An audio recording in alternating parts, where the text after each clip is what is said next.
Hello, and this is part 2 of the sport and exercise practitioner assignment. Now, this is my action plan for the chosen career path, and this is the action plan. And there's some tests to take for multiple intelligence, the VARC questionnaire, and the Honey and Mumford learning styles, and they all are questions to discover and find out your preferred learning style according to their system. Now, this first one is results I got from the Gardner's theory of multiple intelligences. And a description of what the test explores is a quote from Beraldi Timmins. So the Gardner theory of multiple intelligences provides a theoretical foundation for recognizing the different abilities and talents of students. This theory acknowledges that while all students may not be verbally or mathematically gifted, children may have an expense in other areas such as music, spatial relations, or interpersonal knowledge. Approaching and assessing learning in this manner allows a wider range of students to successfully participate in classroom learning. Now, from the two tables here, it shows that my results were linguistic is 28, logical mathematical was 24, my music was 32, my bodily kinesthetic was 32, my spatial visual was 23, my interpersonal was 34, and my intrapersonal was 29. This is the little table showing the bars compared to each other, exact same results from there. So just show my top three. My number one was interpersonal, and I happen to have 2 joint seconds every single time whenever I took each one of the tests. And on this one it was musical and bodily kinesthetic. I'll just go into more detail about what that means. Interpersonal. The intelligence description is perception of other people's feelings, ability to relate to others, interpretation of behaviour and communications, understand the relationships between people and their situations, including other people. Typical roles, preferences, potentials is therapists, HR professionals, mediators, counsellors, politicians, educators, and teachers, professional coaches and mentors. So professional coaches and mentors. So that is very useful and beneficial, as for me personally, because it means that the learning style they're predicting is very typical of them to be going into teaching and being successful teachers and educators and coaches and mentors. So that's the career path I'd like to go down. And related tasks, activities or tests: interpret moods or facial expressions, demonstrate feelings through body language, affect the feelings of others in a planned way. Coach or counsel other people. Preferred learning styles: human contact, communication, cooperation, teamwork. Now, the second one was musical. So this is my second 2 joint learning styles. There was a fair distance between, as we see. There was I got 34, and there was 32 and 32. So there was only 2 points between the 2 of them. So on musical, it says musical ability, awareness, appreciation of use of sound, recognition of tonal and rhythmic patterns, understands relationship between sound and feeling. And typical are musicians, singers, composers, DJs, music producers, entertainers, and voice coaches are examples. Related tasks, activities, or tests: perform a musical piece, sing a song, review a musical work, coach someone to play a musical instrument, specify mood, music, or telephone systems. Now, obviously, all of them seem very music specific, but teaching someone to learn a musical instrument on paper and in theory is teaching them something that is a challenge that they don't know how to do. Can very similarly be compared to sports skills such as a rugby pass or a rugby kick, as it's something they aren't aware of, have seen people do, know what it looks like, but don't know how it physically feels to get it right. So you can take similar aspects of teaching music to coaching and teaching sport, which is what I took from that. And preferred learning style: music, sound, and rhythm.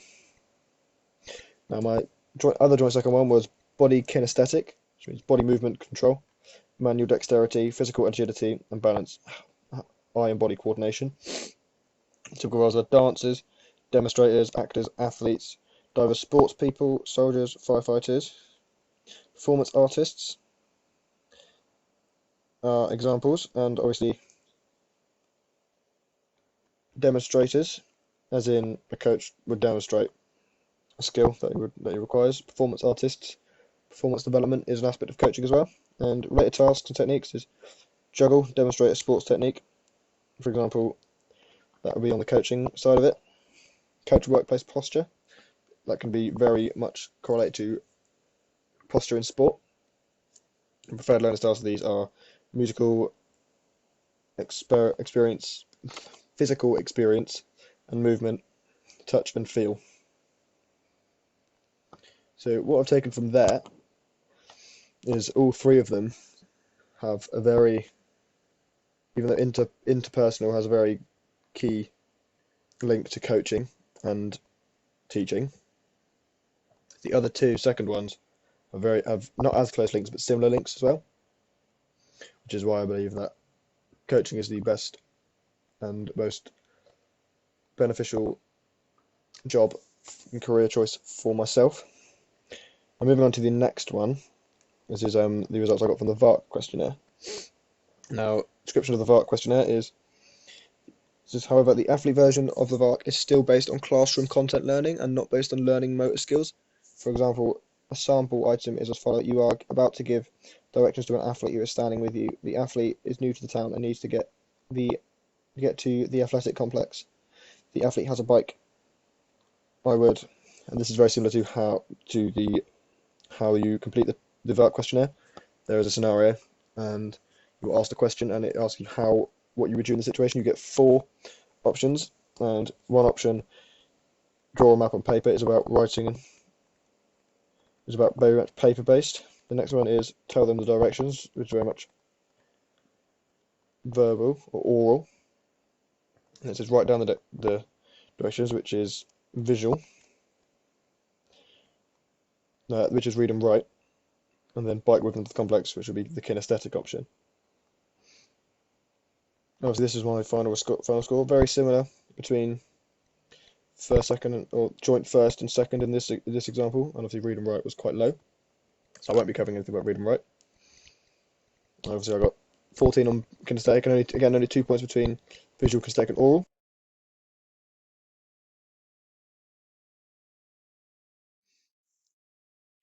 Now, visual learners are fast talkers, quite impatient, use words and phrases that evoke visual images, see and visualize. So how that would be beneficial to a coach or a sports coach in my situation would be the fast talking is not beneficial, as you need to speak clearly, and nor is the impatient. But the use of words and phrases to evoke visual images, I saw that as describing a skill to people. If they can picture the image, that will help them learn it. And then the oral or audial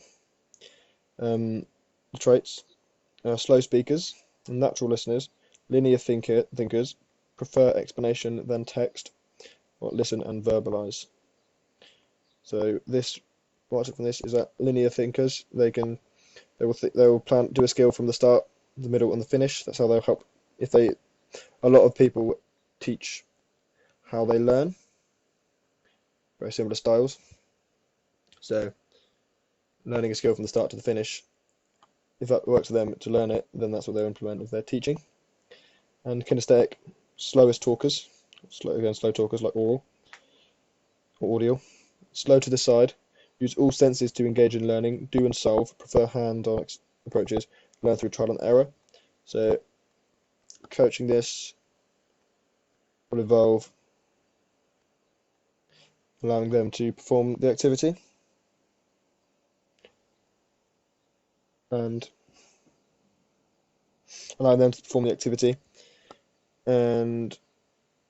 letting them get a feel of how it feels to perform the skill, as in bodily, quite physically how it feels to physically perform the skill, which will help them learn whether it was correct or not, what they'd done.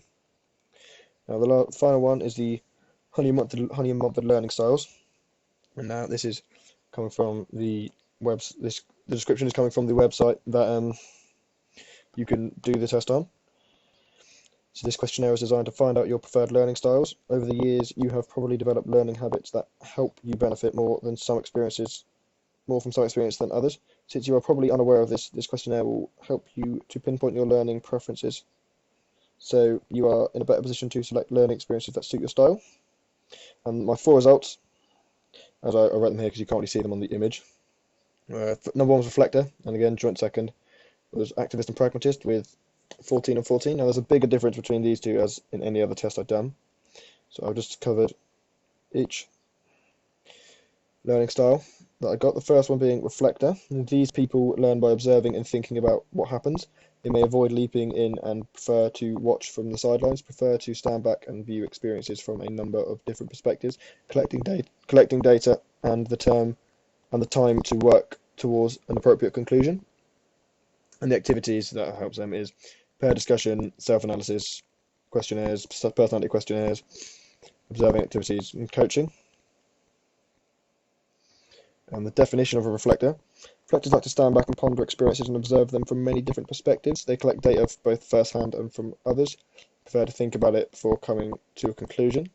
This will be beneficial when planning a session, as I will think about each individual learning style, what is good for them, what doesn't help them, consider all of that, and then plan the session so it covers more options, which as a coach is more beneficial to the audience. The characteristics of an activist. There's people who learn by doing. Activists need to get their hands dirty and dive in both feet first, have an open-minded approach to learning, involving themselves fully without bias in new experiences. That includes brainstorming, problem solving, group discussions, puzzles, competitions, and role play. A definition of an activist: involve themselves fully and without bias in new experiences. Enjoy the here and now, are happy to be dominated by immediate experiences. They're very open-minded, which again as a coach, experience comes in, you'll coach and you'll take from the sessions you've previously done, you'll consider what's happened to them, learn from them, and use them, implement them into your next sessions that you do. And then the final one, Honey and Mumford learning styles, characteristics of a pragmatist. These people need to be able to see how to put the learning into practice in the real world. Abstract conceptions and games are of limited use unless they can see a way to put the ideas into action and their lives. Experimenters finding out new ideas, theories, and techniques to see if they work. Now, activities these are time to think about how to apply learning reality, case studies, problem solving, and discussions. Pragmatists are keen on trying out ideas, theories, and techniques to see if they work in practice. Positive search out for new ideas to take the first opportunity to experiment with the application, which again, similar to the last one in coaching, that will be very beneficial, as I will take the experience and immediately from a last session and immediately consider it and use it in the next session to see what works. And then that will further paint a clear picture in my head of what is beneficial for me as a coach. And then it's just an action plan. This is what I will need to do for my career choice. I will need to complete my FDSC sports science and sports coaching, and to do that I need to pass all the assignments to the pass criteria required for the top-up year, and the people who help me with that are lecturers, parents, and course mates. And then I'll find out when my assignments are marked and returned back to me. Then I'll complete my PGCE, and I'll do that by attending the course and completing all the aspects of it. And I'll gain experience in teaching and the education environment. I'll shadow lecturers, attend schools and colleges for work experience, and talk to lecturers for advice. And then get a job as a teacher, hopefully. Complete all the previous and apply for a job as a teacher. Now, I will see you again for part 3.